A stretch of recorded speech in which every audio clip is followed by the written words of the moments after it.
Hashem, au Vishuato, nous allons maintenant nous délecter dans l'étude d'un nouveau sujet par rapport à la parachat de la semaine selon le Sefer de Rav Ita et Rav Siri sur parachat Maseh. Ce chapelet qui va venir, qui est aussi bien Rosh Chodesh Av Tafshin Pehe, aussi bien parachat Matot Maseh, Rosh Chodesh, Bekitsur, beaucoup de Kedushot. Aujourd'hui, avant d'avancer, je veux signaler que c'est la yule de Rabbi Azar Abu Atira ben Marat Simha, aujourd'hui, il fait environ 14 ans, qui est Niftar. C'est aussi la yule de Rav Shmuel Rozovski, un des plus grands Rashi Yeshivot de l'histoire, qui était Rosh Yeshiva Ponyovitch. Et maintenant, nous allons accoster l'étude sur la paracha de la semaine. Le sujet, ou plutôt le thème, le point, le message qu'on voudra retirer des propos qui vont être maintenant développés, c'est exprimer la force de la prière. C'est marqué les Chol Hashem Yikra'u Be'emet, Karov Hashem Lechol Ra'av, Chol Hashem Yikra'u Be'emet, comme ce qu'on dit tous les jours dans le Mizmor de Ashrei Shebetera, que Hashem est proche pour tous ceux qui l'appellent très sincèrement. En fait, qu'il appelle sincèrement de par la sensation et le ressentiment que En On Milvado, il n'y a rien autre que lui. Alors attention, c'est marqué dans la paracha, dans parachat Maseh, Ve'tzilu ha'eda et ha'rotzeach miad go'el adam ve'yeshivu oto ha'eda el er miklato asher nas shama ve'yashav ba admot ha'kohen ha'gadol. On sait très bien que la paracha parle entre autres de celui qui aurait tué de façon inconsciente son ami. Un des exemples que le Gemara dans Masechet Makot nous amène, c'est une personne qui était en train de monter dans un arbre sur une échelle. En redescendant, il n'a pas vu ce qu'il y avait en bas. Il a aussi, fait un faux pas. Il est tombé de l'échelle, il a atterri sur son ami et il l'a tué. De par le choc de la chute. Ça s'appelle qu'il a tué inconsciemment, ça s'appelle Horeg Beshogek. Son din est d'aller en exil dans Irmiklat, dans les villes de refuge. Et il n'a pas le droit de sortir jusqu'à qu'il meure le Kohen Gadol de la session de cette époque-là. Maintenant, Rashi explique deux raisons. Quel est le rapport entre le fait qu'on fait dépendre la durée de l'exil de celui qui est tué inconsciemment en parallèle de l'exercice du Kohen Gadol. C'est la mort. La mort, pardon. La mort, excusez-moi. La mère, elle allait souvent. Alev chez Kohen Gadol, ba le Ashrot. Très bien, voilà, tu dis des propos bien connus qu'on va dire après. Que la maman du Kohen Gadol allait donner à manger, à boire à tous les exilés, tous ceux qui étaient dans les villes de refuge, afin qu'ils ne vont pas prier, qu'ils vont mourir plus tôt. Son fils. Et voilà. Donc, au Piraj, Rashi explique deux raisons. Premièrement, chez Kohen Gadol, ba le Ashrot, Shechina Beisrael, Arich Yamiem. C'est vrai que le but du Kohen Gadol, c'est venir faire résider la providence divine sur Am Israël et donc allonger la vie d'Am Israël. Alors qu'à l'inverse, cet assassin, parce que même s'il a fait inconsciemment, s'il avait du mérite, il n'aurait même pas tué inconsciemment. Mais cet assassin-là vient au contraire à l'inverse, Haz Veshalom, chasser la providence divine, est venu en fait raccourcir la vie des gens. Donc c'est pour ça que il n'y a pas lieu qu'il soit présent tant que le Kohen Gadol est là. Tant que le Kohen Gadol est vivant, symbole de la vie, de la longévité, et bien celui qui est symbole de l'inverse, dit l'assassin, doit rester toujours dans son refuge. Il pourra être libre et circuler, on va dire entre guillemets librement, que lorsque le Kohen Gadol, qui est l'essence de la vie, n'est plus là. Oui.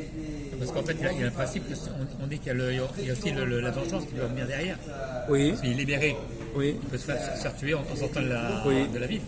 Aussi une autre raison, voilà. Ça, le vengeur de et sang, puis, il y a le Kohen Gadol, d'accord, mais non, oui, ça c'est sûr. Ça, c'est un autre. Non, ça c'est une société.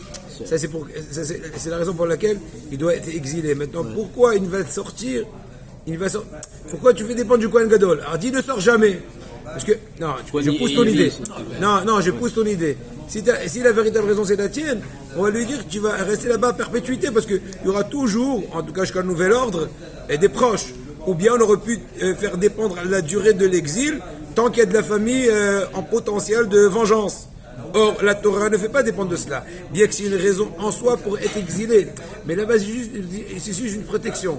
C'est-à-dire qu'à la rigueur, s'il est prêt à prendre le risque de sortir et de se faire exécuter, c'est un problème. Bon, mais qu'ils ont compris la question. Secondo, deuxième explication que Rashi apporte, le Kohen Gadol, le Kohen Gadol, on le culpabilise. Tu aurais dû prier qu'il n'y ait pas pendant ton exercice ou pendant ta vie une personne qui fait une si grave erreur. Donc on fait dépendre l'un de l'autre. Bon. Maintenant, ce que vous dites toi, vous exactement, les mamans des Kohanim, amenez.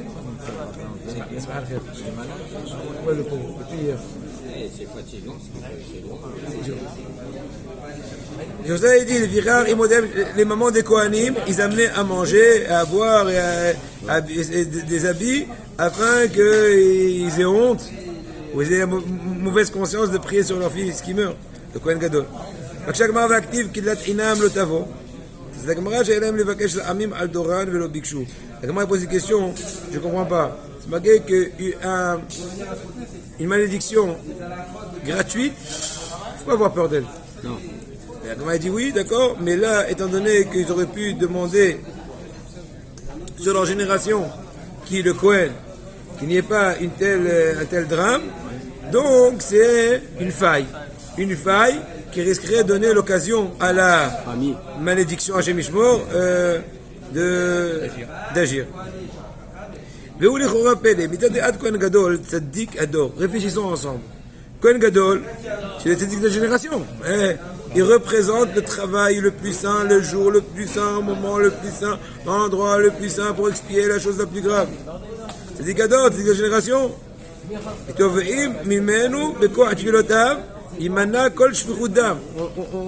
lui reproche de ne pas avoir fait éviter cet assassinat, même involontaire.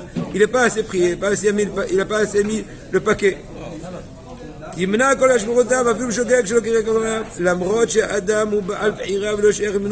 comprends pas. Tu poses une question, le Rav, il te dit l'homme a le libre arbitre. Comment tu peux dire au Kohen, prie, si on pousse l'idée, prie, que ce soit annulé le libre arbitre de toute personne. On peut lui demander ça, Bechol Zot. זכות הכהן גדול הוא כל כך חזק שבכוחו למנוע ואיננו נמנע והיה רצה שוקק, בגלל זה הוא היה במיתה. אז c'est vrai que le mérite n'a pas aidé, à un tel point. Écoutez bien, Rabotai, vous ne comprenez pas ce qui se passe. Je remets en évidence, de façon potentielle, au moins c'est pas pratique, le Kohen est passible de mort.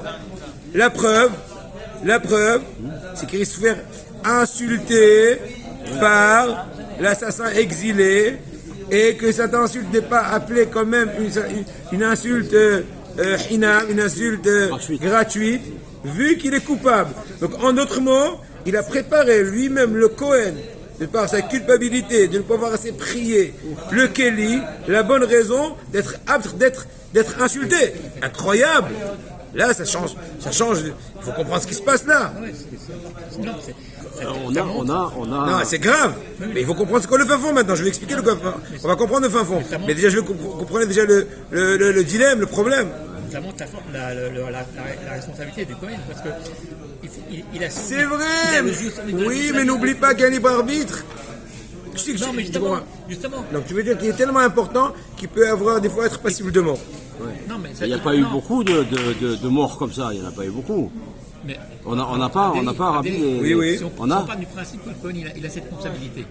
Donc c'est qu'il peut intercepter, il peut intervenir entre la chaîne pour que justement il n'y ait pas de macode de J'ai compris, d'accord. Mais maintenant, de là à faire octroyer en fin de compte le libre arbitre de l'assassin et le rendre lui passible de mort aussi, c'est un peu poussé, il faut comprendre. J'ai pas dit que c'est incompréhensible. Non. Juste, faut quand même. On n'aurait pas pu comprendre de nous-mêmes. On va voir comment on va expliquer, une seconde, d'accord? Non, ça va. אז הוא עלול למות, והרי מדובר לא באדם צדיק שעליו נאמר réponse. Alors la réponse en fait a été déjà citée dans le titre que j'ai dit au début de notre discussion, de notre étude.